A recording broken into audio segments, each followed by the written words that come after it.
Andrea, I'm still just sort of gobsmacked here that basically multiple members of the Trump campaign knew the Russians were up to some basically interfering in our election, and they were so concerned about it that they created a campaign plan to take advantage of it.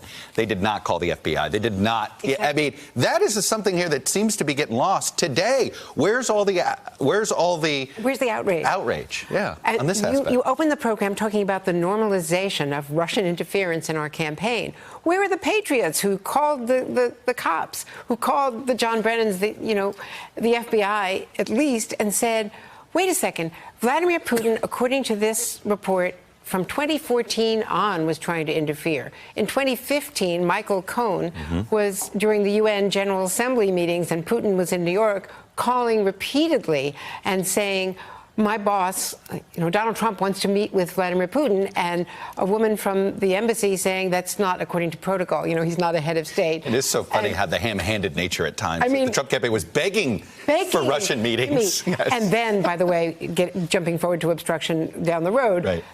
The president's lawyer was telling Michael Cohen in August of 2017 or 2018, you don't have to talk to Congress about that. Take that out of your prepared testimony. Telling him, take that 2015 approach from Trump out of your prepared testimony, and multiple calls over and over again during the days preparing that testimony. And if he weren't the president, it would be, or right. They said it was lawyer-client privilege, which is correct. But so there was no subordination of perjury in that congressional testimony. But in any case, the fact is the Russians are everywhere. That Seychelles meeting where they just happened to bump into each other in the bar, Erik Prince and Demetrius, the head of the sovereign, wealth fund of Russia, close to Putin, in the Seychelles Island. There was a 3-hour meeting with the whole economic team, right. With Kellyanne Conway, with Bannon, with Ross, with Mnuchin, all the day before Erik Prince buys a ticket and goes to the Seychelles and happens to run into this Russian oligarch. You brought up the Erik Prince stuff. Betsy Woodruff, I'm trying to figure out how Erik Prince isn't dealing with a lying to Congress charge.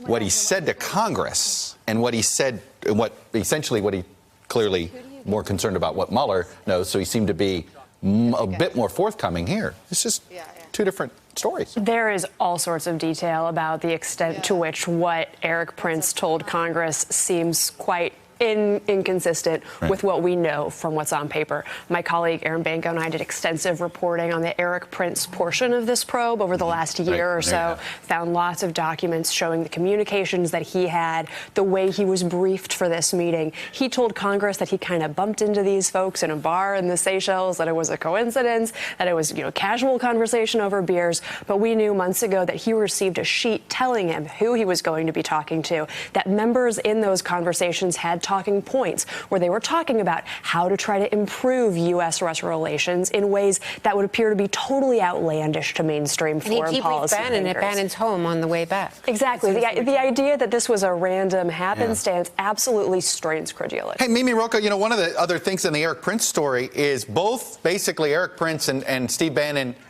say, I can't find any messages before a certain date, essentially admitting that they've, well, look, they didn't say they destroyed evidence, but it certainly seems like they couldn't access evidence. Yeah, I mean, and that's not the only time. I mean, Mueller mentioned specifically in the report that, there are instances, actually, he uses the word destruction of evidence, not specifically to Bannon here, but that seems to be a running theme, and I don't want to get us off this topic, but no, I understand again, that. It goes, but I feel like it goes to the obstruction. Well, I go back to this, that it feels as if that the two are related. Some of these charges didn't get brought on conspiracy, not because they didn't think it happened, but because the evidence was missing. Right.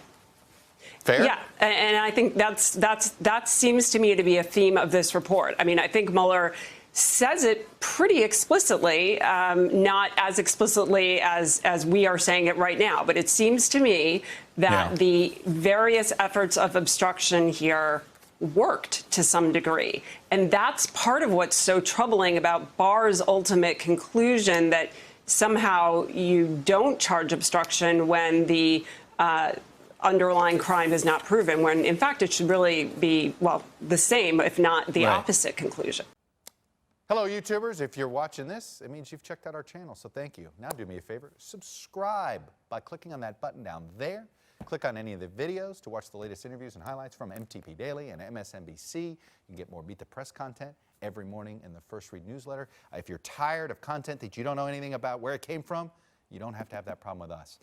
NBC News, MSNBC, MTP, and the Meet the Press mindset right here for you on YouTube. Subscribe now.